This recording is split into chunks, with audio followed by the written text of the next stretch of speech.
Another concept of the director is the additional director ಅಂತ ಹೇಳ್ಬಿಟ್ಟು ಬರ್ತಾರೆ. ಸೊ ಹೆಚ್ಚುವರಿಯ ನಿರ್ದೇಶಕರು ಅಂತ ಹೇಳ್ಬಿಟ್ಟು ನೋಡ್ಬೋದು.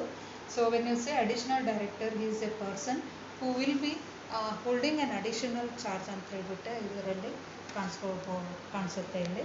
So any person who will be holding the office for a period till the next general meeting. Okay, ಮುಂದಿನ ಒಂದು ಜನರಲ್ ಮೀಟಿಂಗು ಸಾಮಾನ್ಯ ಸಭೆ ನಡೆಯೋವರೆಗೂ ಕೂಡ ಅಥವಾ till the next general meeting this person will be acting as the additional director ಅಂತ ಹೇಳ್ಬಿಟ್ಟು ಅವರು ಕಾರ್ಯವನ್ನು ನಿಭಾಯಿಸ್ತಾ ಹೋಗ್ತಾರೆ. So that means what, next general ಮೀಟಿಂಗಲ್ಲಿ ಇನ್ನೊಬ್ಬರು ಅಲ್ಲಿಯವರೆಗೆ ಅವರು ತನ್ನ ಒಂದು ಕರ್ತವ್ಯಗಳನ್ನು ಮಾಡ್ತಾ ಇರ್ತಾರೆ. So they are called as additional directors. Okay, so another concept another type of director what you have is the alternate directors ಅಂತ ಹೇಳ್ಬಿಟ್ಟು ಅಂತೀವಿ.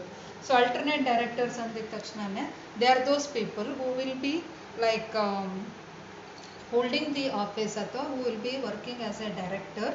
Okay, so only in case if your company is dealing with the ಯಾವುದೋ ಒಂದು ಒಬ್ಬ director ಸ್ವಲ್ಪ foreign ಕಂಟ್ರಿಗೆ ಹೋಗಿರ್ತಾನೆ, ಅಬ್ರಾಡಿಗೆ ಹೋಗಿರ್ತಾರೆ 3 ತಿಂಗಳವರೆಗೆ, if that person is moving out only. So in that case this alternate directors will be appointed.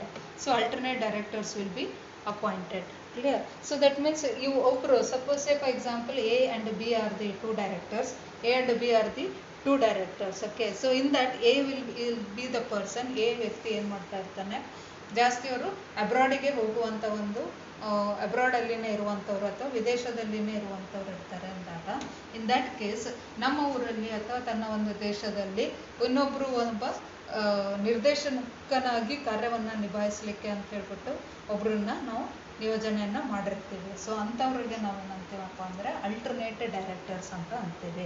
So in simple, any person who will be or any of the director who will be moving to the abroad or who will be in the abroad for more than 3 months.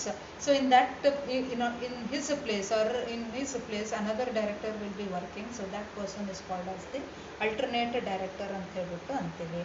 ಇನ್ನೊಬ್ರು ಬರುವಂಥದ್ದು professional directors ಅಂತ ಹೇಳ್ಬಿಟ್ಟು ನೋಡ್ಬೋದು. So when you talk about the professional directors, the name itself says these people will be like professionals. Okay, ವೃತ್ತಿಪರವಾಗಿರುವಂಥ ಒಂದು ನಿರ್ದೇಶಕರು ಇರ್ತಾರೆ. So ಇವರ ಕೆಲಸ ಏನಪ್ಪ ಅಂತಂದರೆ only they will B fixed for A particular task. Okay, so ಒಂದೇ ಒಂದು ಕಾರ್ಯ ಏನಿರುತ್ತೆ ಅದು ತಮ್ಮ ಕಾರ್ಯವನ್ನು ಮಾಡ್ಕೊಂಡ್ಬಿಟ್ಟೇ ಅವರು ಡೈರೆಕ್ಟರಿನ ಹುದ್ದೆಯಲ್ಲಿ ಅಥವಾ ಅದರ ಏನು ಅಪಾಯಿಂಟ್ ಆಗಿರ್ತಾರೆ, they will be confined only to that particular work. So such kind of people will be called as professional directors ಅಂತ ನೋಡ್ತೀವಿ. ಇನ್ನೊಬ್ರು ಬರುವಂಥದ್ದು ನಾಮಿನಿ ಡೈರೆಕ್ಟರ್ ಅಂತ ಹೇಳ್ಬಿಟ್ಟು ಅಂತೀವಿ. So when you say nominee director, they are those directors who will be appointed only for the purpose of any of the banking ಅಥವಾ finance related ಅವರು ಏನಾದರೂ ಬೇಕು ಅಂತ ಹೇಳಿರ್ತಾರೆ.